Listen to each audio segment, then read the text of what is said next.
여러분에게 질문 하나로 설교를 시작하려고 합니다. 하나님께서는 왜 여러분을 창조하셨을까요?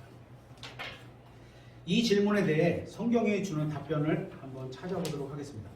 본문으로 정한 요한계시록 4장 11절입니다. 요한계시록 4장 11절. 오 주여, 주께서 영광과 존귀와 권능을 받기에 합당하시니 이는 주께서 모든 것을 창조하셨고, 여기에 또 모든 것을 창조하셨고 그것들이 주를 기쁘게 하려고 존재하며 창조되었기 때문이니이다 하더라. 모든 것 안에는 인간도 있고 저도 있고 여러분도 있는 겁니다. 그죠? 하나님은 여러분을 창조하셨는데 여러분을 창조하신 목적이 주님을 기쁘게 하려고 존재한다고 말씀하고 있습니다. 이제 여러분이 왜 존재해 있고 왜 창조되었는지는 아실 겁니다. 그런데 만약에 여러분이 창조된 목적과 존재하는 이유에 합당하지 않게 산다면 하나님의 마음이 어떠실까요? 사람을 설계하시고 만드신 분께서 자신과의 교제를 통해 기쁨을 얻지 못하고 계시다면 하나님은 어떠실까요? 요즘 우리나라 사람들은 어린아이까지도 스마트폰을 가지고 다닙니다.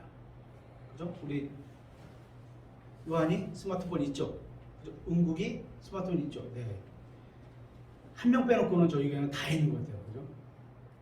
만약에 스마트폰을 만든 회사가 볼 때 원래 계획하고 설계해서 만든 스마트폰이 제대로 작동하지 않는다면 또는 원하지 않는 문제가 발생을 일으킨다면, 예를 들어서 하나님께서 만드신 사람이라면 죄의 문제일 거고 또 스마트폰이라면 발열 문제, 그냥 기계를 딱 만들었는데 너무 많은 기능을 넣다 보니까 이게 자기 용량을 감당하지 못하면 열이 나요. 기계가. 저희가 이제 전선에서 불이 나는 것도 마찬가지거든요. 그렇게 열 문제, 또 화면이 그냥 꺼지는 문제, 이렇게 뚝 쓰다 보는데 뚝 하고 나가 그러는 경우도 있습니다. 또 소프트웨어 간에 충돌하는 문제, 이 회사에서 만드는데 저 회사에서 만든 거 여기다 집어넣어서 앱으로 앱, 그죠? 앱으로 만들어서 사용하는데 이게 두 개가 충돌이 나는 거예요. 딱 켰는데 안 켜져. 프로그램이 다른 게 실행되고 막 이러는 거예요. 이런 문제를 가지고 있다면 그걸 만든 회사가 어떻게 해야 할까? 쉽게 고칠 수 있는 거라면 우리 보통 흔히 말하는 리콜, 다시 불러서 정비해주는 리콜해서 수리해주면 되는데, 만약에 고칠 수 없는 정도의 큰 문제라면 불량품으로 폐기해야 할 겁니다. 이것은 창조된 사람도 마찬가지라고 생각합니다. 하나님께서 사람을 만드실 때 하나님을 기쁘시게 하려고 만드셨는데 사람이 그런 인생을 살고 있지 않다면 하나님이 어떻게 하실까요? 어떠실까요? 이 자리에 계신 모든 분들은 불량품 인생이 아닌 정상품 인생으로 평가받으시길 바랍니다. 계시록 4장 11절은 하나님이 여러분을 통해 기쁨이 있기를 원하신다고 말씀하고 있습니다. 여러분은 어떤 때 기쁘세요? 저는 제가 계획한 대로 일이 잘 풀리고 있을 때, 이루어지고 있을 때 기쁨이 있습니다. 잘 돼가고 있어. 좋아요. 또 사랑하는 사람과 하나가 되기로 결혼할 때 기뻤습니다. 또 딸들이 태어날 때도 기뻤습니다. 그렇게 갓 태어난 아기가 방긋방긋 웃는 모습을 보일 때도 기뻤습니다. 딸들이 열심히 공부해서 대학에 갔을 때도 기뻤습니다. 그리고 딸들이 어느덧 성년이 돼서 부모인 저에게 용돈을 주는 정도로 성숙함에 기뻤습니다. 돈보다도 그게 더 훨씬 기쁘더라고요. 제가 많이 부족한 아버지지만 딸들이 저를 자기 아버지로 공경할 때 기쁩니다. 딸들이 제 말에 순종할 때 이것을 하나님께서 기뻐하시기 때문에 저도 기쁨이 있습니다. 사람마다 자신이 기뻐하는 게 조금씩 다를 수는 있지만 우리가 살아가면서 나도 기쁨을 누릴 때가 있고 또 내가 나로 인해서 다른 사람이 기쁨을 얻을 때도 있는 겁니다. 오늘 본문 요한계시록 4장 11절을 보니까 하나님이 창조하신 모든 것들은 하나님의 기쁨이 되어야 한다고 말씀하고 있습니다. 거듭난 우리는 예수 그리스도 안에 있으면서 새로운 창조물입니다. 그래서 모든 것이 새롭게 된 사람들입니다. 고린도 후서 5장 17절 한번 찾아보겠습니다. 고린도 후서 5장 17절.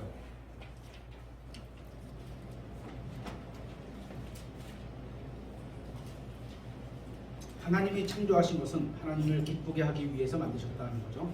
고린도 후서 5장 17절. 그러므로 누구든지 그리스도 안에 있으면, 예수 그리스도를 구원자로 믿고 나의 주님으로 받아들이면, 영접하면 그리스도 안에 있는 겁니다. 그죠? 그는 새로운 창조물이라. 새 창조물입니다. 다시 태어나면서 이 옛것들은 지나갔으니 보라, 모든 것이 새롭게 되었도다. 우리가 구원받기 전에는, 다시 말해서 그리스도 밖에 있을 때는 약속의 언약들에서 분리된 낯선 자였습니다. 또 세상에서는 소망도 없었습니다. 또 하나님 밖에 있던 자들입니다. 그래서 하나님을 전혀 기쁘시게 할 수 없었던 자들이었습니다. 그러나 우리가 예수 그리스도를 받아들임으로 인해서 그분 안에 있게 되었고, 그래서 그분을 통해 하나님을 아버지라 부르며 아버지에게 기쁨을 드릴 수 있는 새로운 인생을 살 수 있게 다시 태어나게 된 겁니다. 그래서 성경은 하나님이 기뻐하시는 것들이 어떤 건지를 우리에게 가르쳐 주시려고, 또 그렇게 살아가려고 하나님을 기쁘시게 하는 인생, 그렇게 살아가도록 성경이 길을 알려주고 있는 겁니다. 오늘 그 길을 한번 찾아보려고 합니다.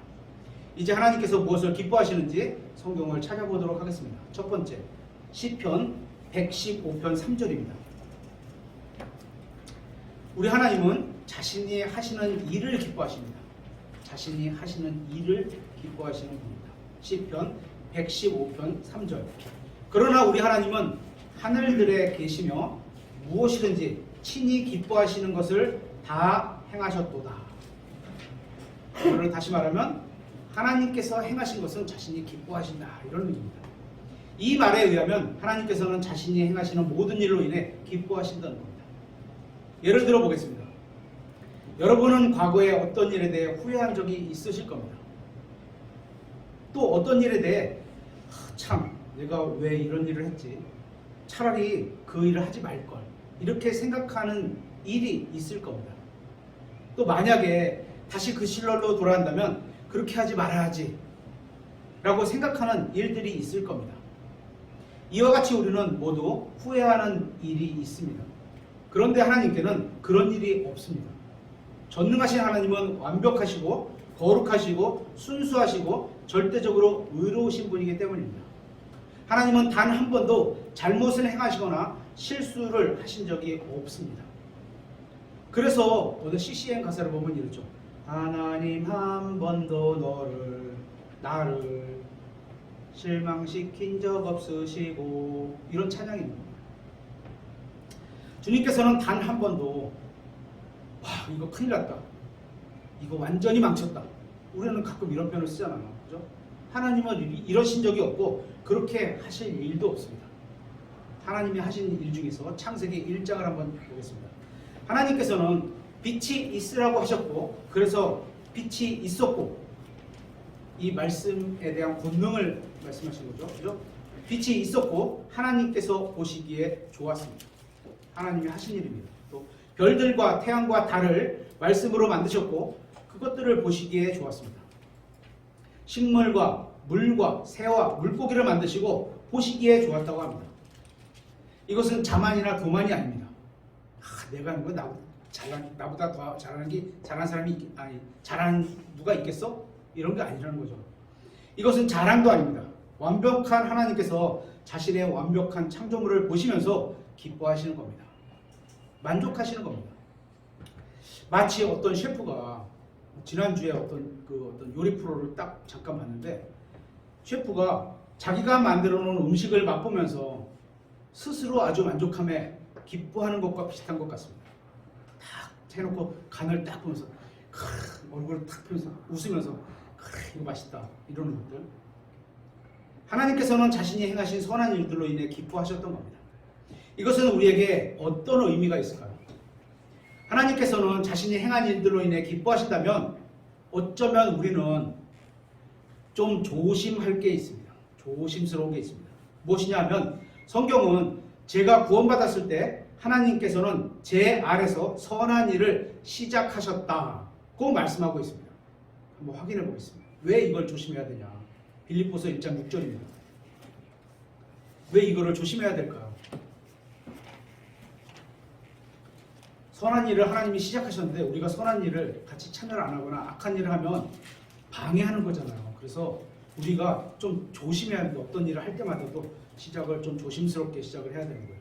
그렇다고 너무 위축되지는 마십시오. 그래서 빌립보서 1장 6절 하나님께서 우리를 통해서 하시는 일, 너희 안에서 선한 일을 시작하신 분께서 우리 안에서 선한 일을 통해서 우리를 통해서 우리 안에서 시작하시지만 우리를 통해서 내보내시길 원하는 거죠. 예수 그리스도의 날까지 그 일을 이루시리라. 하나님이 이루신다고.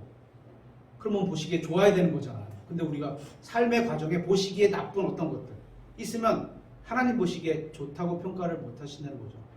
이루시는 것, 바로 이것을 나는 확신하는 거야. 하나님께서는 구원받아서 그리스도의 몸을 이루고 있는 사람들에게 목사 겸 교사와 복음 전도자와 돕는 자들과 은사들을 선물로 주셔서 성도들이 완전하도록 돕는 일을 하게 하셨습니다. 이러한 사실이 무엇을 의미하는지 아세요? 하나님께서는 아직 자신의 교회 가운데서 일을 하고 계시고 그 일이 아직 끝나지 않으셨다는 겁니다. 우리 안에서 시작하신 그 일이 아직 끝나지 않았다는 겁니다. 우리는 아직 들림받지 않았습니다. 우리는 아직 셋째 하늘에 올라가지 않았습니다. 하나님께서는 우리 안에서 하시는 일을 아직 마치지 않으셨습니다. 우리는 하나님의 작품이지만 아직 완성되지는 않았다는 겁니다. 그래서 우리는 남에게 상처를 줄 때도 있고 실수나 실패를 할 때도 있고 성도를 사랑으로 품지 못할 때도 있고 그렇게 그리스도의 몸은 아직 완성되지 않은 겁니다. 그러니까 그리스도의 몸 자체도 아직 완성되지 않았다는 겁니다. 지금 옆에 있는 사람을 보면서 한번 이렇게 말해보세요. 하나님께서는 지금 당신을 만들어가고 계시군요. 해볼까요? 하나님께서는 당신을 만들어가고 계시군요. 네, 이거를 시작하시고 만들어가고 계시는 중이에요. 아직 완성되지 않았다는 겁니다. 저는 우리 교회 안에 이 말씀을 믿는 분이 많았으면 좋겠습니다. 그래서 교회 안에서 서로 용서하고 완성이 안 됐으니까 용서할 일이 있잖아요. 그렇죠? 서로 사랑하고 남이 잘못이 돼 있으면 덮어주는 게 사랑이잖아요. 그리고 내가 희생하는 게 사랑이잖아요. 서로를 위해 기도해 주어야 하는 겁니다. 우리의 신분은 하나님의 아들이기는 하지만 요한복음 1장 12절 예수님을 받아들인 자는 하나님의 아들들이 되는 권능을 주셨습니다. 받아들였어. 그러면 신분은 하나님의 아들들이야. 그런데 아직 그런 모습은 다 갖추고 있지는 않습니다. 이것도 확인해 보겠습니다. 요한일서 3장 2절.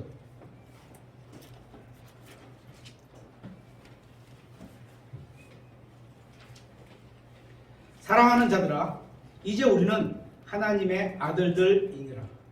우리가 앞으로 어떻게 될지는 아직 나타나지 아니하였으나 그분께서 나타나시면 우리가 그분과 같게 될 줄 아노니 이는 우리가 그분께서 계신 그대로 볼 것이기 때문이라. 그래서 같게는 same에서 양쪽에 A, B가 똑같다 이런 게 아니고 like. 그래서 갖고 계신 거하고 어떤 형태나 모형이나 이런 것이 같다는 거죠. 구원받은 모든 사람들은 언젠가 하늘나라로 올라가게 될 겁니다. 그리고 그리스도의 몸에 속한 모든 그리스도인들은 그리스도의 심판석 앞에 서게 될 겁니다.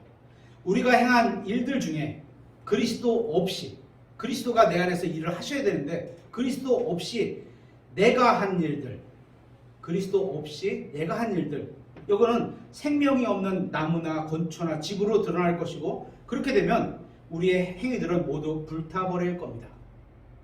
지옥에 간다는 얘기는 아닙니다. 행위들이 불타서 없어지는 거예요. 보상받을 게 없는 행위들이라는 거예요. 하지만 남아있게 되는 우리의 행위들, 어떻게? 그리스도가 내 안에서 일하신 일들, 내 안에서 사셔서 나타난 일들, 그런 것만 남게 되는 겁니다.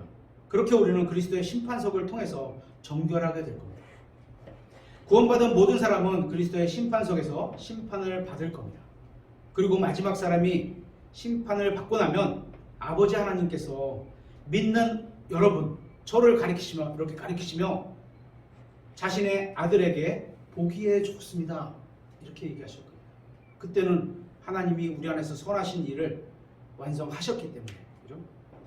우리를 구원하신 분도 하나님이시고, 온전하게 하신 분도 하나님이시고, 우리 안에서 일하시는 분도 하나님이십니다. 그래서 우리가 그리스도의 신부로 완성되고 나면 하나님께서는 우리를 보시면서 자신이 시작하신 일, 조금 전에 읽었던 빌립보서 1장 6절, 자신이 시작하신 일로 인해서 기뻐하실 겁니다. 그러니까 우리는 지금 그리스도의 신부를 볼 때, 다시 말하면 옆에 있는 다른 성도들을 볼 때 주의해야 하는 겁니다. 그리스도의 신부는 아직 완성되지 않았기 때문입니다. 완성되어 가는 중이죠. 하나님께서는 구원받은 사람들 안에서 일하시는 일을 아직 끝내지 않으셨습니다. 따라서 우리는 하나님께서 아직 일하고 계신 중이기 때문에 다른 그리스도인들을 보면서 함부로 판단해서는 안 됩니다. 저 형제 왜 저래? 저 자매 왜 저래? 아유, 그러면서도 교회 다녀? 이런 말 하면 안 된다는 겁니다. 지금은 완성되지 않았기 때문에 그리스도인들이 아름답지 않게 보일 수도 있는 겁니다. 두 번째, 하나님께서 자신의 아들을 기뻐하십니다. 마태복음 3장 17절 찾아보겠습니다.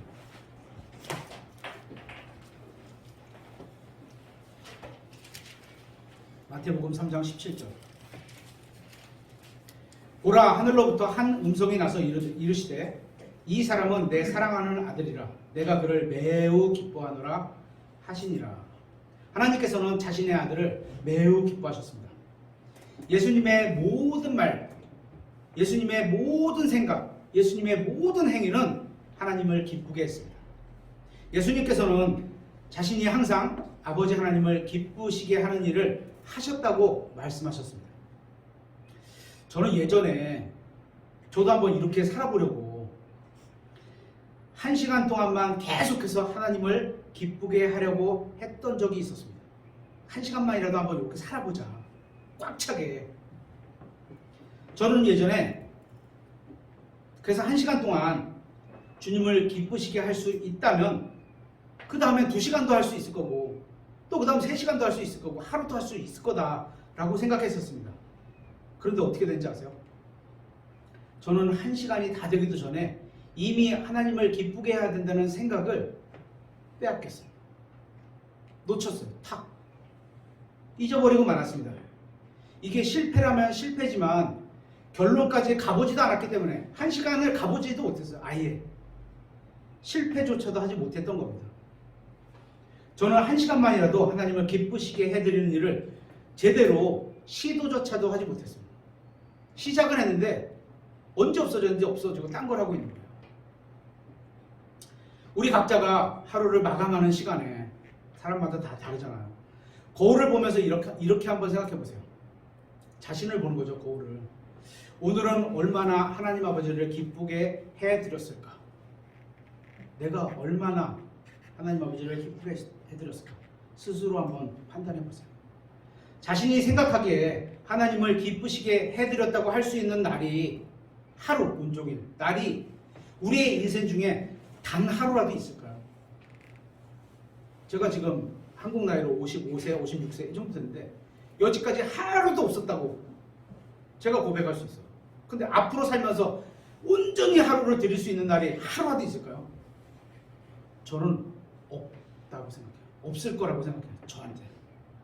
계속 잘라지는 어떤 딱 이렇게 믿음으로 살고 이렇게 믿음으로 살고 이런 것들은 여러 개를 붙일 수는 있겠지만 온종일 하루를 다 살기는 지금은 없을 거라고 생각해요. 그렇기 때문에 우리가 예수 그리스도 안에서 예수 그리스도의 믿음으로 살아야 하는 겁니다. 내가 어떻게 뭔가를 해서 살아야겠다. 이거는 육신의 열매로 또 썩어 없어질 걸로 불타 없어질 걸로 남는다는 거죠. 그렇게 살면 우리도 하나님의 자녀로서 아버지를 불타 없어진 일로 살면 아버지를 기쁘게 할 수 없는 겁니다. 그래서 우리 안에 계신 예수 그리스도 또 그분이 갖고 계신 그분의 믿음으로 살아가라고 말하는 거죠. 성경은. 세 번째, 하나님의 의로 인해서 하나님을 기쁘시게 합니다. 이사야서 42장 21절을 한번 찾아보겠습니다.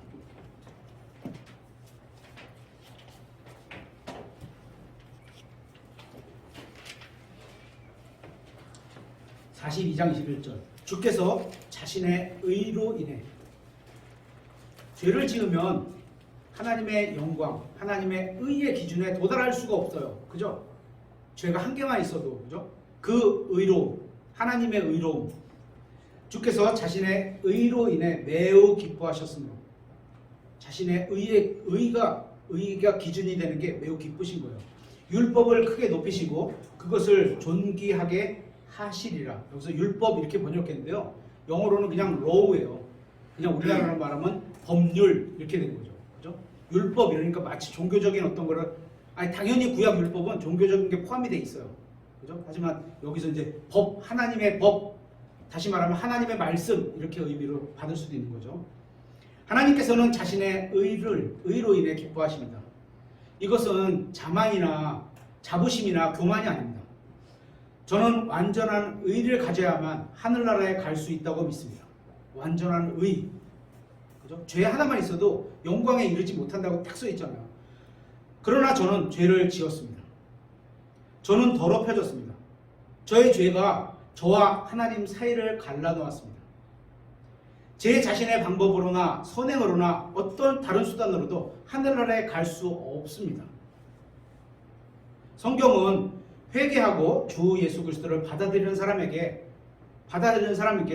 하나님께서 선물로 자신의 의를 주신다고 말씀하고 있습니다. 선물로 주신 거예요. 그죠? 자신의 상태를 하나님 앞에 회개하고 돌이켜서 하나님의 말씀을 믿음으로 나아가려고 하나님께 엎드리면 하나님께서 용서하시고 의를 주신다는 거죠.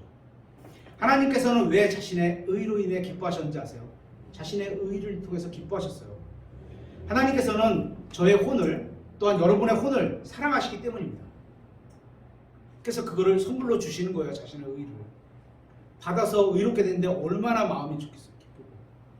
제가 구원받기를 원하시기 때문이었습니다. 그래서 제가 지옥에 가지 않았고 하늘나라에 가지 않기를 원하셨던 겁니다. 그렇게 하기 위해서는 하나님께서 자신의 의를 저에게 주시는 방법밖에 없는 선물로. 우리가 그 선물을 받으려고 뭔가를 해서 받는 게 아니라는 거예요. 뭔가를 해서 받으면 그건 선물이 아니라 뭐죠? 노동의 대가입니다. 노동의 대가. 그죠? 헌금을 많이 해서 받는다. 예배를 다 참석해서 받는다. 이게 나쁜 거는 아니지만 이걸로 하나님의 선물을 받을 수 있는 건 절대 아니라는 거죠. 고린도 후서 5장 21절 한번 보겠습니다.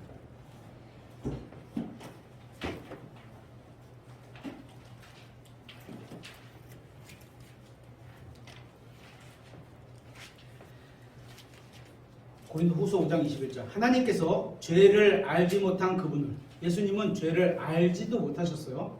그분을 우리를 위해 죄가 되게 하신 것은, 그냥 통째로 예수님 이퀄 죄로 만들어신 거예요. 죄의 본성 자체, 그냥 죄 그 자체로 만들어신 거예요. 그래서 자기가 그 그러니까 사람들의 죄뿐만 아니고 그 죄 자체가 자기가 되셔서 자기가 죽으신 거예요. 그죠? 되게 하신 것은 우리가 그분 안에서, 예수 그리스도 안에서 하나님의 의가 되게 하려 하십니다. 그죠? 예수 그리스도 안에 들어가야지 우리가 하나님의 의를 선물로 받는 겁니다. 우리가 구원받았을 때 우리와 하나님 사이에 이런 교환이 이루어졌습니다. 우리는 우리의 죄를 예수 그리스도께 드렸고, 그죠? 내 죄를 예수님께 넘겼어요. 그죠? 믿는 순간 내가 죄를 예수님께서 가져가셨고 넘겨드렸고, 하나님께서는 자신의 의를 우리에게 또 다시 넘겨주신 거예요. 맞바꾼 거예요. 죄하고 하나님의 의를. 우리의 갖고 있던 죄를 하나님의 은혜로 가져가시고 다시 주신 게 하나님의 의를 우리에게 주신 거예요. 하나님께서는 이 거래를 매우 기뻐하신 겁니다. 자신의 의를 줄 수 있는 게 굉장히 기쁘신 거죠. 그러면 우리가 어떻게 하면 선한 사람이 될 수 있을까요? 어떻게 하면 깨끗해질 수 있을까요? 어떻게 하면 순결해질 수 있을까요? 하나님께서 주시는 하나님의 의를 가지고 있으면 됩니다. 하나님의 의. 이것이 바로 성경에서 말씀하시는 구원입니다. 예수 그리스도를 믿으면 구원받는 거잖아요. 예수 그리스도가 하나님의 의라고 성경에 써 있거든요. 네 번째, 사람이 하나님을 믿는 것은 하나님을 기쁘시게 합니다. 히브리서 11장 5절을 찾아보겠습니다. 히브리서 11장 5절.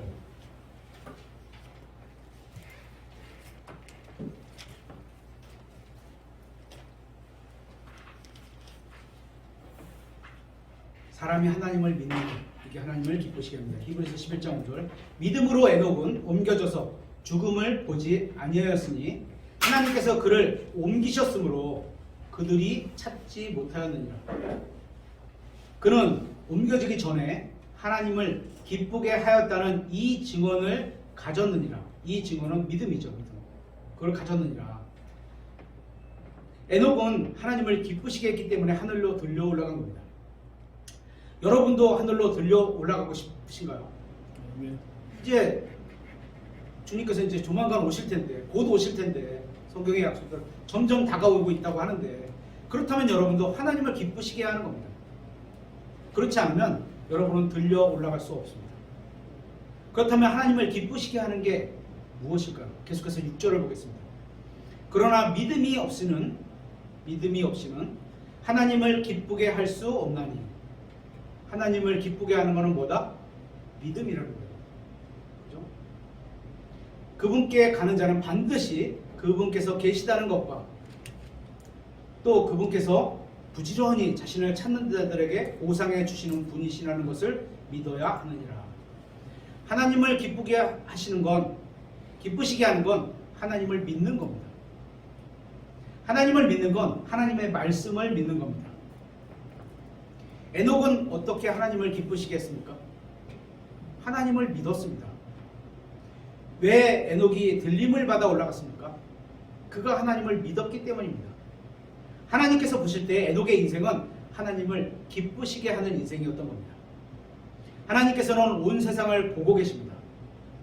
사람들이 술집에서 무엇을 하는지도 알고 계시고, 보고 알고 계시고, 누가 어떤 악한 말과 악한 행동을 하는지도 알고 계시고, 어떤 마음을 가지고 있는지도 다 알고 계십니다. 현재의 세상이 죄악으로 덮여 있는데도 누군가 하나님을 신뢰하고 그분의 아들 예수 그리스도를 믿는 것을 보시면 그것이 주님을 기쁘시게 합니다. 우리가 구원받을 때도 그랬고, 그죠? 하나님을 계신 것을 믿고 예수님을 통해서 이뤄놓으신 것을 내가 믿어서 그분을 주님으로 받아들였잖아요. 그죠? 그래서 제가 구원받을 때 저가 주님의 기쁨이 한번 드렸고, 그죠? 자녀가 태어나는 기쁨 한번 드렸고, 구원받는 기쁨을 드렸고, 그죠? 하나님을 믿는 기쁨을 드렸고, 구원받을 때 그랬고, 구원받은 이후에도 우리가 누군가에게 복음을 전해서 이제 하나님을 기쁘시게 하려면 어떻게 돼요? 제가 구원받을 때 하나님께 기쁨을 드렸던 것처럼 다시 우리도 누군가에게 복음을 전해서 그도 하나님의 자녀로 다시 태어나는 것을 보시면 하나님이 기뻐하신다는 겁니다. 그러니까 복음을 전해야 되겠죠. 다섯 번째, 예수님께서 고난을 받으시는 것이 하나님을 기쁘시게 했습니다. 이사야서 53장 10절 한번 찾아보시겠습니다. 이사야서 53장 10절. 어떤 분들은 이거 보면서 와, 자신의 아들이 고난받는데 그게 기뻐? 이렇게 말씀하시는데요. 그 기쁨이 아니죠. 그렇죠? 뭐 하나님이 학대하는 분인가요? 막 때리면서 막 희열을 느끼고 그런 분이 아닙니다. 그죠? 이사야서 53장 10절. 그러나 그를 상하게 하는 것이 주를 기쁘게 하였습니다. 그를 상하게 내버려 두셨어요. 그죠? 그분께서 그를 고통에 두셨으니 주께서 그의 혼을 죄로 인한 헌물로 삼으실 때 그가 자기 씨를 보고 자기 날들을 길게 할 것이며 또 주의 기쁨이 그의 손에서 번창하리라. 하나님의 기쁨이 여기 나오죠. 하나님께서는 자신의 의를 죄인인 우리에게 어떻게 주실 수 있었을까요? 이사야서 53장은 갈보리의 십자가에서 고난받는 예수 그리스도에 대한 묘사입니다. 예수 그리스도께서는 자신의 몸으로 우리의 죄를 담당하셨습니다. 몸으로. 그래야지 죽을 수가 있는 거잖아요. 그렇죠? 성경은 죄 짓는 혼은 죽으리라고 말씀하고 있습니다. 에스겔서 18장 20절에. 그런데 죄가 예수 그리스도의 혼에는 아무런 영향을 끼치지 못했던 겁니다. 예수님께서 생각과 어떤 그 의도로 죄를 졌다면 죄가 예수님의 혼까지도 탁 잡았겠죠. 근데 그렇게 하시지는 못한 거예요. 예수님의 혼에는 죄가 힘을 발휘하지 못했습니다. 왜냐하면 예수님의 혼은 단 한 번도, 육도 마찬가지고 영도 마찬가지고 단 한 번도 죄를 알지도 못했던 얘기이기 때문입니다. 그래서 예수님의 혼은 우리의 죄로 인한 헌물이 되실 수 있는 겁니다. 대신 죽으실 수 있는 거예요. 만약에 혼이 죄를 졌다면, 생각을 나쁜 걸로 해갖고 죄를 졌다면, 어떤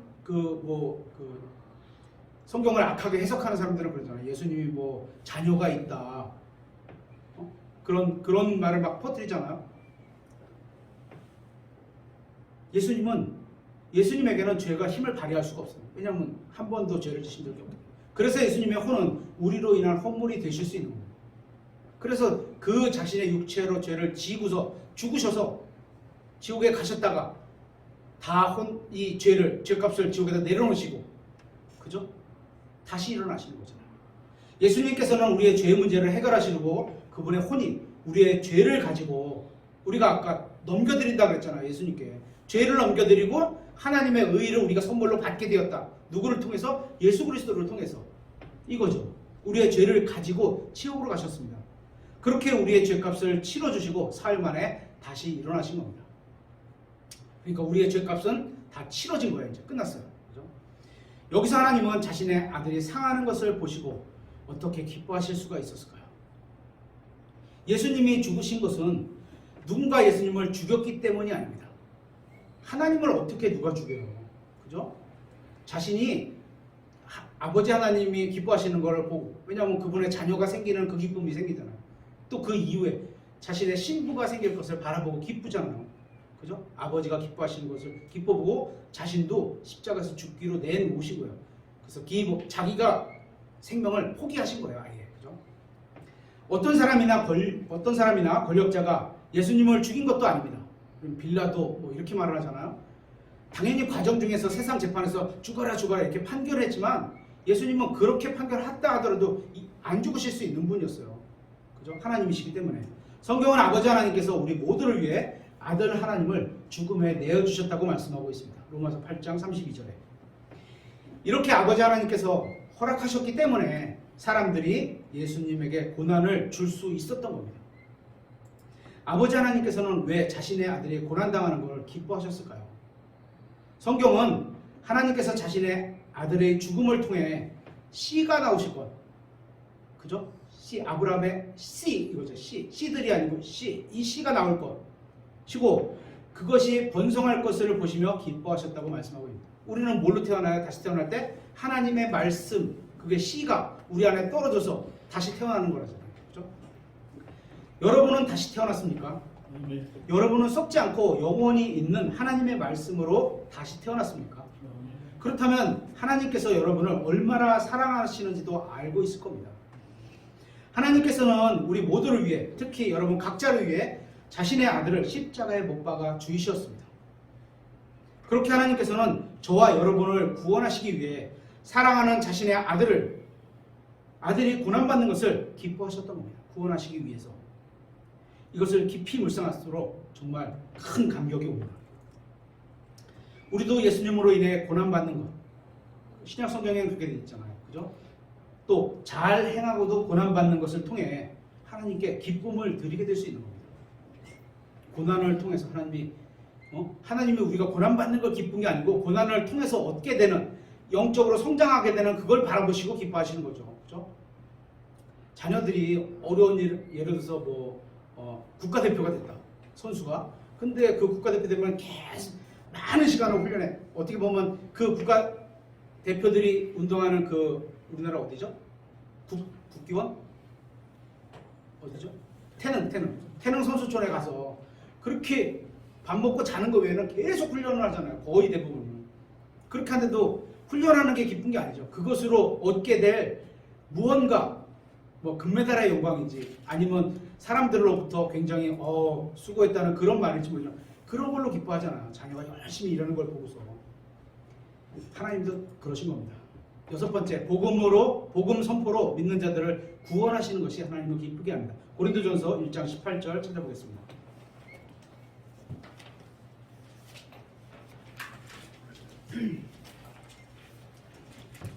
고린도전서 1장 18절.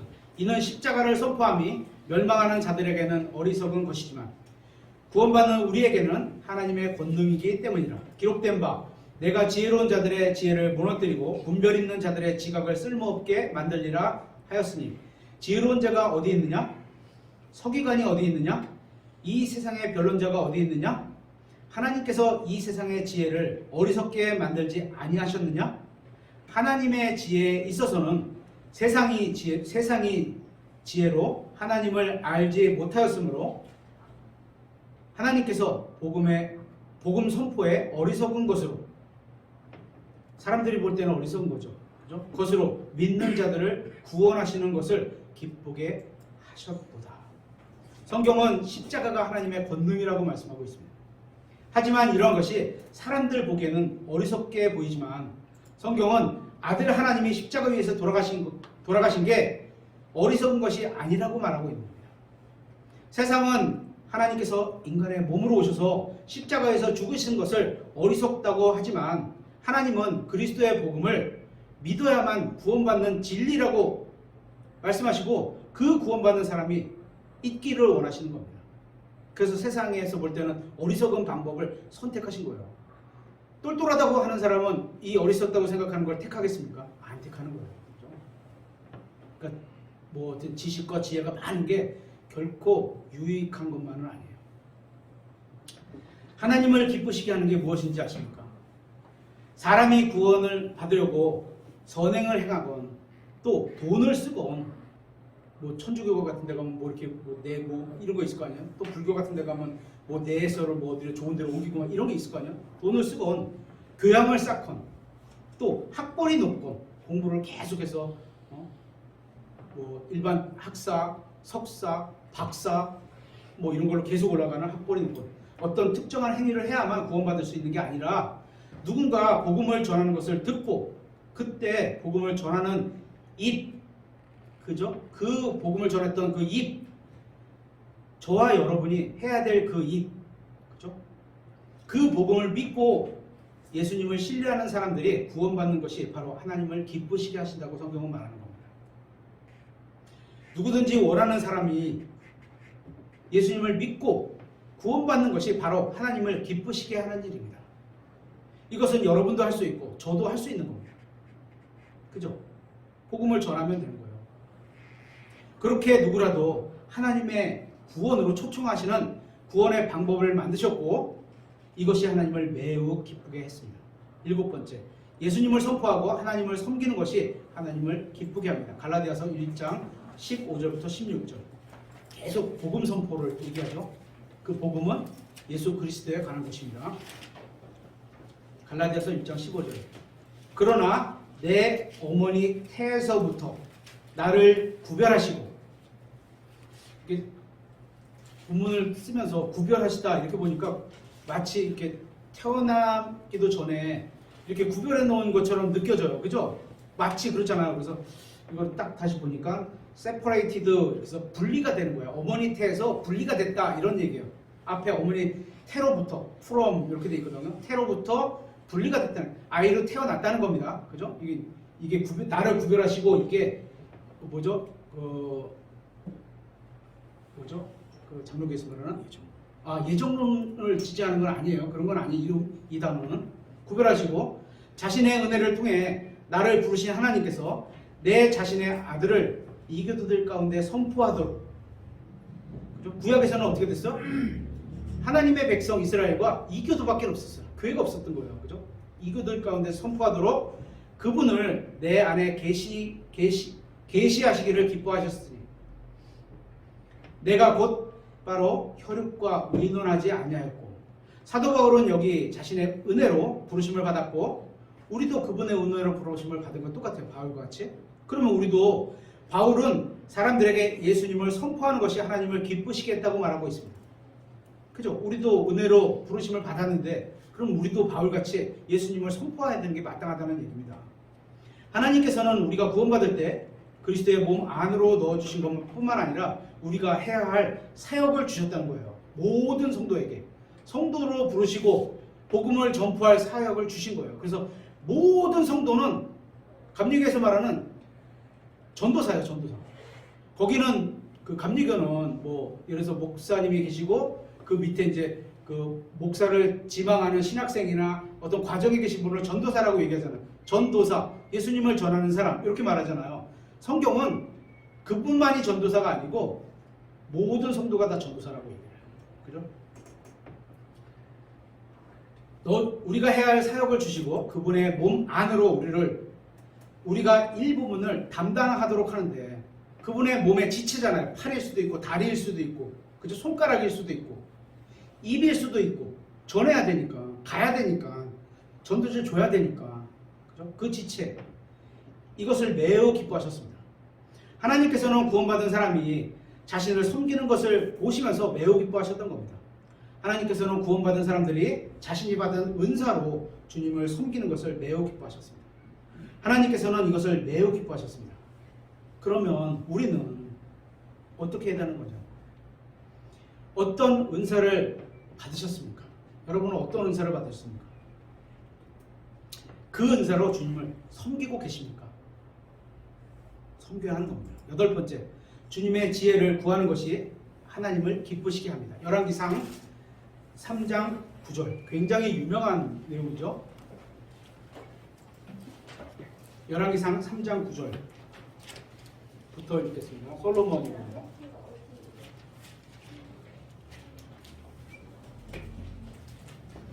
열왕기상 3장 9절부터 그러므로 주의 백성을 재판하도록 주의 종에게 명철한 마음을 주사 내가 좋은 것과 나쁜 것을 분별하게 하옵소서. 이같이 큰 주의 이 백성을 누가 재판할 수 있나이까 하니라. 이제 내용 누군지 아시겠죠? 그죠? 10절 솔로몬이 이것을 구하며 앞에 솔로몬이 구한 거구나. 하나님께 주께서 그 말을 기쁘게 여기셨습니다. 하나님께서 그에게 이르시되 내가 이것을 구하였으며 너를 위해 장수도 구하지 아니하고 이것은 많은 사람들이 구하는 겁니다. 그렇죠? 또 너를 위해 부도 구하지 아니하며 이것도 우리의 소원 목록 중에 아마도 최상을 차지하고 있는 걸 겁니다. 그렇죠? 또 내 원수들의 생명도 구하지 아니하고 이것도 의외로 많은 사람이 구하는 겁니다. 그렇죠?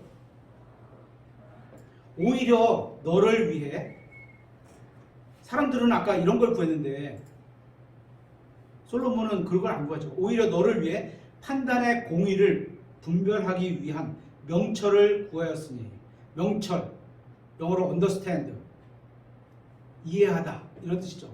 하나님의 뜻을 이해하고 그죠? 재판하는 하나님의 법을 알고 재판하는 그걸 구한 거예요. 12절 보라 내가 네 말대로 행하였느니라. 달란 걸 명철을 하나 줬어요. 명철한 마음을 줬어요. 그리고 또 보라 내가 네게 지혜롭고 명철한 마음을 주었으므로 너 이전에도 너와 같은 자가 없었고 너 이후에도 너와 같은 자가 일어나지 아니하리라. 여기서 하나님께서는 솔로몬에게 나타나셔서 소원을 하나 들어주시겠다고 하고 있는 겁니다. 저도 가끔 이런 걸 생각해 볼 때가 있습니다. 만약에 하나님께서 저에게 나타나셔서 예를 들어서 꿈이라도 저희 신약교회는 꿈으로 이렇게 따라가는 믿음이 아닙니다. 성경 기록을 믿는 믿음이지. 소원을 하나 두시겠다고 하시면 무엇을 구할까? 이런 생각을 해봅니다. 여러분도 하나님 앞에서 한번 정직하게 생각해 보세요. 만일 여러분이 자고 있는데 하나님께서 여러분의 잠자는 곁에 오셔서 여러분을 깨우면서 누구야 이렇게 깨우시면서 내가 원하는 것은 무엇이든지 한 가지 소원을 들어주겠다고 하시면 여러분은 무엇을 구하시겠습니까? 이 질문에 대해 여러분의 마음에 있는 답변이 하나님 저는 재물을 주세요. 여기같이 그죠? 또 원수들의 나를 해하려는 원수들을 죽여주세요. 또 오래 살게 해주세요. 건강하게 오래 살게 이런 걸 구하지 않고 어떤 걸 구했는지 여러분의 마음에 있는 답변이 여러분은 무엇을 구하실 겁니까? 여러분의 답변이 여러분 자신이 어떤 사람인지 어떤 믿음으로 살아가고 있는지 어떤 신앙을 하고 있는지를 잘 보여주고 있는 겁니다. 스스로 한번 보세요. 그렇죠? 오늘 거울에서 볼 게 두 개가 있습니다. 그렇죠?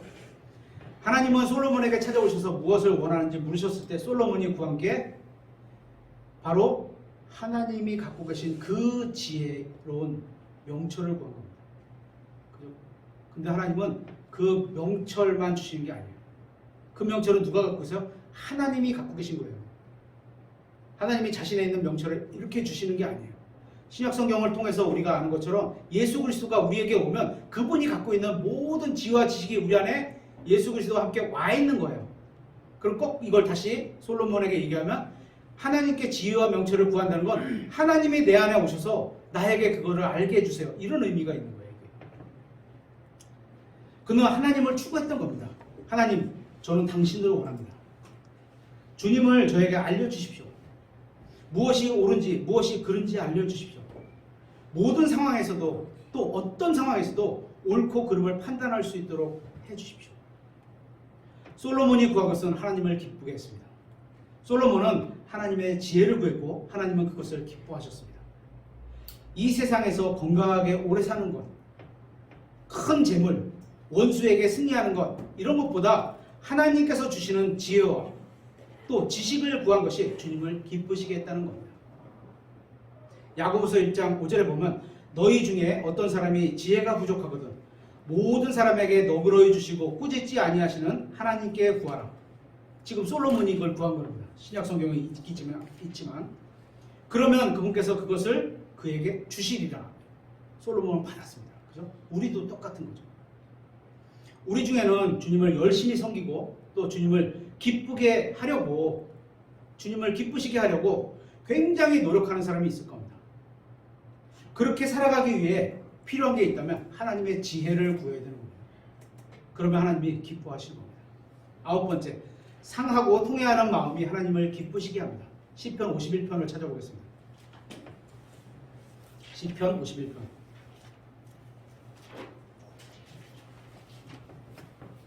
지금 읽으려는 시편 51편은 다윗이 드리는 회개의 기도입니다. 16절부터 시편 51편 16절부터 주께서는 희생물을 원치 아니하시나니 그렇지 않으면 내가 그것을 드렸으리이다. 주께서는 번제 헌물을 기뻐하지 아니하시나니 하나님께서 구하시는 희생물은 상한 영이라. 마음의 상태, 영이 가난한 자, 이게 복이 있다는 게 그거죠. 오 하나님이여, 상하고 통회하는 마음을 주께서 멸시하지 아니하시리이다. 주께서 주의 선하신 즐거움으로 시온에게 선을 행하시고 예루살렘의 성벽들을 쌓으소서. 그때에 주께서 의의 희생물과 번제 헌물과 전부를 태우는 번제 헌물을 기뻐하시리니 그때 그들이 주의 제단 위에 숫소들을 드리리이다. 앞에 번제 헌물은 기뻐하지 않으셨는데 뒤에 번제 헌물은 기뻐하고 있어요. 그죠? 차이가 있는 거죠. 다윗은 하나님께서 자신의 죄를 용서해 주시기를 구하고 있는 겁니다.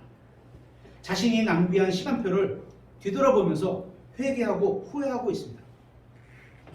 사람들은 설교를 바로 알아듣지 않고 오해를 하는 경우들이 종종 있습니다. 여러분도 한번 들어보세요. 어떻게 오는지. 하나님은 이게 이제 옳은 말인지 바른 말인지 한번 구분해 보시면 되죠. 하나님은 여러분이 복음을 전하기를 원하십니다. 맞나요? 네. 하나님은 여러분이 성경을 공부하기를 원하십니다. 맞나요? 하나님은 여러분이 하나님의 말씀을 전하기를 원하십니다. 하나님은 여러분이 각자의 은사로 교회를 섬기기를 원하십니다. 하나님은 여러분이 신실하게 예배에 참석하기를 원하십니다. 이러한 일들은 모두 좋은 일들입니다. 그렇죠? 그러나 여러분이 이러한 일들을 한다고 해도 여러분의 마음 상태가 바르지 않다면, 여러분의 마음 상태가 바르지 않으면 하나님을 기쁘시게 할 수 없다는 겁니다. 지금 시편 51편에서 읽은 게 그런 내용인 거예요. 다윗은 상하고 통회하고 겸손한 마음으로 주님 앞에 나아왔습니다. 하나님께 번제 헌물을 드릴 때 이러한 마음으로 나오지 않는다면 그것은 아무런 소용이 없다는 말입니다. 하나님께 드리는 희생물을 가치 있게 만드는 것은 희생물 그 자체가 아니라 우리가 하나님께 희생의 헌물이라고 하면서 헌금을 드리잖아요. 그죠? 하나님이 이 마음 통회하고 겸손한 마음이 없이, 그죠? 상하고 겸손한 마음이 없이 내가 뭐 자 열심히 벌어서 갖고 와서 드리는 거, 이게 하나님이 기뻐하시지 않는다는 거예요. 또 하나님은 헌금의 액수가 아닙니다. 그 헌물을 드리는 사람의 마음입니다. 어떻게 할 수 있어요? 아무리 큰 희생물을 드린다 해도 그것을 드리는 사람의 마음이 잘못되어 있다면 하나님을 전혀 기쁘시게 할 수 없습니다. 거리에서 열심히 복음을 전하고 하나님을 열심히 섬기고 여러분이 모든 수입의 10분의 1을 주님께 드린다 해도 마음이 잘못되어 있다면 주님을 기쁘시게 할 수 없다는 겁니다. 여러분이 겸손한 마음과 하나님을 사랑하는 마음으로 하나님을 섬길 때에만 주님께서는 기쁘게 그 헌물을 받으신다는 겁니다. 아무리 올바른 행동이라도 하나님을 사랑하는 마음에서 나온 것이 아니라면 하나님 앞에는 의미가 없다는 겁니다. 사람들만 좋아하는 거죠. 누가복음 21장에는 예수님께서 가난한 과부에게 헌금함에 동전 2개를 넣었어요. 그 과부가. 기억나시죠? 그런데 그 누구보다 많은 것을 주님께 드렸다고 누가복음 21장 3절에 얘기하고 있어요. 저는 그녀가 주님을 기쁘게 했다고 생각합니다. 동전 2개 가지고. 예를 들어서 500원짜리가 하찮은 건 아닙니다. 어쨌거나 이분에게는 굉장히 큰 거였어요. 이게. 그녀가 주님을 기쁘시게 할 수 있었던 것은 많은 돈을 드렸기 때문이 아닙니다. 헌금은 다른 의도로, 그죠? 주신 것에 감사해서 자원함으로 풍성하게 많이 하는 거 하나님께서 바라시고 기뻐하시는 거예요. 향기로운 헌물이라고 얘기했죠. 그죠? 하지만 그런 앞에 게 없이 자원하지도 않는데 내래니까 내야 돼. 눈치 보고 내야 돼. 이런 거 아니라는 겁니다. 그죠? 그녀는 주님을 사랑하는 마음을 가지고 자신이 드릴 수 있는 모든 것을 주님께 드렸습니다. 예를 들어서 이 동전 2개가 자신이 가진 거에 100분의 1일 수도 있어요. 10분의 1일 수도 있고. 하지만 생활의 모든 걸 수도 있어요. 이 동전 2개가. 이것이 주님을 기쁘시게 하는 겁니다. 지폐 10만원짜리, 5만원짜리 지폐 2개 내는 것보다 하나님이 보실 때 이거 내는 것과 동전 2개 내는 것 중에 이거는 하나님으로서 어떤 상한 영과 통해하는 마음이 없이 드리는 헌금과 5만원짜리 2장과 동전 2개, 500원짜리 2개를 그런 마음으로 주님을 드린 거는 하나님 보실 때는 이게 크다는 거예요. 그죠? 사람들이 쓰는 장부에는 이렇게 쓰겠지만 하나님은 이렇게 쓰시는 거예요. 이것이 주님을 기쁘시게 하는 겁니다. 마지막으로 10번째. 하나님께 감사의 찬양을 드리는 것이 하나님을 기쁘게 합니다. 히브리서 13장 15절 16절을 보겠습니다.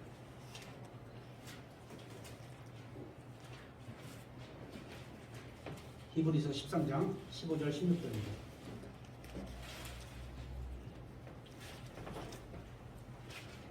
그러므로 우리가 그분으로 말미암아 계속해서 끊임없이 계속해서 이게 제일 어려운 겁니다. 해보니까 제일 어려워요.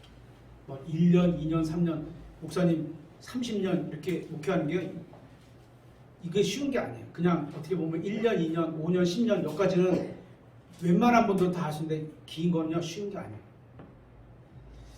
계속해서 찬양의 희생을 하나님께 드리자. 그것은 곧 그분의 이름에 감사를 드리는 우리 입술의 열매니라. 우리 입술의 열매가 하나님께 찬양하는 거죠. 16절 더욱이 선을 행하는 것과 하나가 또 찬양을 하는데 또 하나 붙었어요. 선을 행하는 것, 또 나눠주는 것을 잊지 말라. 나눠주는 것. 하나님께서 우리에게 뭔가를 주셨는데 내가 쓰는 것보다 더 훨씬 더 많은 게 주셨어. 뭔지는 몰라. 그럼 이게 어디다 쓰셨으라고 주라. 저축해서 내 배를 배부르라고만 주셨을까요? 한번 생각해 볼 일이죠. 왜 주셨을까요? 우리가 받은 게 하나님의 은혜인데 은혜가 넘쳐서 길거리에다 막 이렇게 버리고 살라고 주셨을까요? 아닌 것 같죠? 잊지 말라. 나눠주는 것을 잊지 말라. 하나님께서는 이 같은 희생을 매우 기뻐하시는 거예요. 조금 기뻐하시는 게 아니고 매우 기뻐하시는 거예요. 이 말씀에는 하나님을 기뻐하시는 게 두 가지가 있습니다. 하나는 찬양입니다. 찬양이 뭐죠? 성경이 말씀하시는 찬양은 하나님의 이름에 감사를 드리는 겁니다. 하나님의 이름은 그분의 권능하고도 연결돼 있죠. 그래서 구원자, 그죠? 하나님의 이름, 나를 구원해 주셨으니까 당연히 찬양 받으셔야죠. 나의 모든 것 되시는 분이니까 당연히 우리가 입술로 찬양을 드리는 거죠. 이런 게 하나님의 이름에 감사드리는 우리 입술의 열매입니다. 다시 말하면 성경에서 말하는 찬양은 하나님의 어떠하심을 감사드리는 겁니다.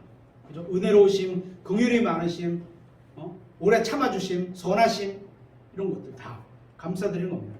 그리고 찬양과 함께 무엇이 하나님을 기쁘시게 하는지 하나 더 나왔죠? 선한 행위와 나눠주는 것입니다. 이게 하나님을 매우 기쁘게 하는 겁니다.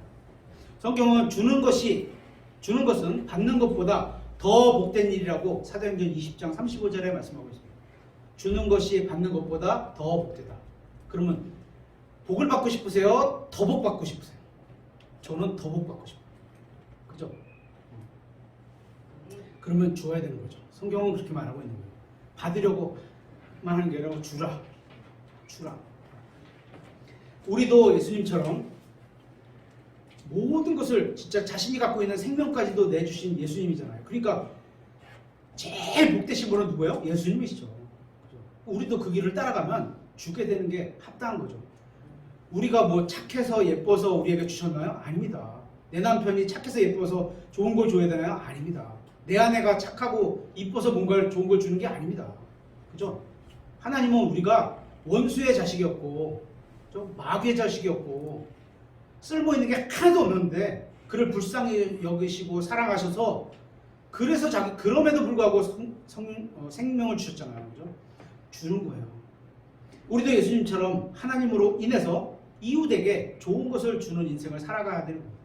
좋은 게 뭐 있어요? 예수님을 주는 게 예수님이 좋은 거죠. 좋은 분이죠. 예수님을 줘야 돼요. 어떻게? 복음을 전하는 수밖에 없어요. 우리가 뭐 열어서 들려갈 수는 없잖아요. 그죠? 또 복음도 좋은 겁니다. 그죠? 이게 있어야 되고 이웃에게 어려움을 돕는 것도 좋은 일입니다. 주변에 같은 교회에 있건 없건 예수님을 믿지 않건 믿었건 상관없이 주변에 어려움을 당하는 게 있다. 그게 어떤 어려움인지는 모르지만 함께 기도해주고 함께 위로해주고 또 하나님께서 내 마음에 뭔가를 주셔서 내가 좀 어려운 집에 뭐 좀 예수 그리스도의 이름으로 좀 돈을 조금 지원해야 되겠다. 그게 5만 원이건 10만 원이건 이런 마음을 주시면 하는 거예요. 어떤 대가를 모르는 사람이라도 그런 게 오면 해야 되는 거예요. 네. 이런 우리의 마음을 하나님이 보시면 얼마나 기뻐하시겠습니까? 우리가 그렇게 살아가야 되는 거예요. 이제 오늘 말씀을 마무리하겠습니다. 우리는 성경을 통해 무엇이 하나님을 기쁘게 하는 것인지 살펴봤습니다. 이 외에도 엄청 많습니다. 그죠? 대표적인 것만 제가 10가지 고른 거예요. 하나님 자신이 하시는 일, 자신의 아들 예수 그리스도, 그죠? 이런 걸 기뻐하신 거죠. 하나님의 의로우심, 거저 주신 거잖아요. 하나님을 믿는 것, 이런 것을 기뻐하신 거예요. 예수 그리스도께서 고난을 받으신 것, 또 복음 선포로 믿는 자들을 구원하시는 것, 예수님을 선포하고 하나님을 섬기는 것, 주님의 지혜를 구하는 것, 상하고 통회하는 마음을 가지고 있는 것, 하나님께 감사의 찬양을 드리는 것, 또 선한 행위로 나눠주는 것. 성경에 의하면 이런 것들이 하나님을 기쁘시게 하는 것들입니다. 이런 것들은 모두 예수 그리스도의 초림사역에 관계가 있는 겁니다. 그분이 하셨던 일입니다. 우리가 따르는 길이기도 합니다. 또한 우리의 구원과 우리의 보상과도 관계가 깊은 일들입니다. 하나님의 아들이신 예수 그리스도는 우리의 구원자시며 우리의 구원이 되십니다. 또한 우리의 보상이 되십니다. 아버지 하나님께서는 전 우주에서 중요하게 여기는 게 2가지가 있으십니다. 첫째는 하나님의 아들, 두 번째 그 아들을 통해 구원받는 사람들입니다. 이 2가지를 중요하게 여기십니다. 다윗은 이런 것들을 생각하면서 시편 8편을 기록했습니다. 시편 8편 3절에 주의 하늘들 곧 주의 손가락으로 지으신 작품과 주께서 정하신 달과 별들을 내가 깊이 생각해 보니 사람이 무엇이기에 사람은 뭘로 만들었다고요? 더스트. 성경은 흙, 땅 이렇게 했는데 먼지예요, 먼지. 영어로는 먼지로 돼 있어요. 그건 이제 우리가 흙으로 번역한 거죠. 사람이 무엇이기에 주께서 그를 마음에 두시나니까. 창조자 하나님이 창조물 사람에게 그것도 작심말을 완전히 거꾸로 가는 사람들에게 마음을 두고 계신다? 그게 나다? 나에게 마음을 두고 계신다? 사람의 아들이 무엇이기에 주께서 그를 찾아오시나이까? 아버지 하나님께서 아들 하나님을 생각하시는 것은 당연한 일입니다. 사랑하시는 분이니까.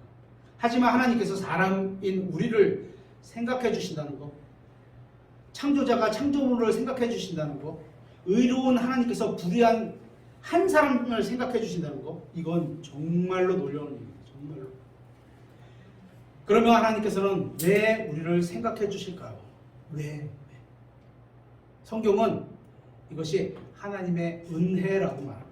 은혜. 받을 게 없는데 좋은 것을 주시는 분이기 때문에 우리를 생각해 주시는 겁니다. 저는 우리 교회가 하나님의 은혜가 넘치는 그런 교회가 되었으면 좋겠습니다. 그래서 넘치는 그 은혜를 넘쳐요. 은혜가 넘쳐요. 각자에게 넘쳐. 그죠? 교회 내에 다른 사람에게 또는 우리 주변에 있는 다른 사람에게 나눠줄 수 있으면 좋겠습니다. 하나님이 기뻐하시는 거라 그랬잖아요. 그렇게 돼서 밖에서 우리 교회를 보면서 와, 저 교회 은혜로운 교회야. 이렇게 불렸으면 좋겠습니다. 우리 모두는 우리가 믿는 하나님이 은혜로우신 분임에 감사를 드려야 합니다. 또한 우리는 모두 하나님을 기쁘시게 하는 삶을 살아야 마땅한 인생이 되는 겁니다.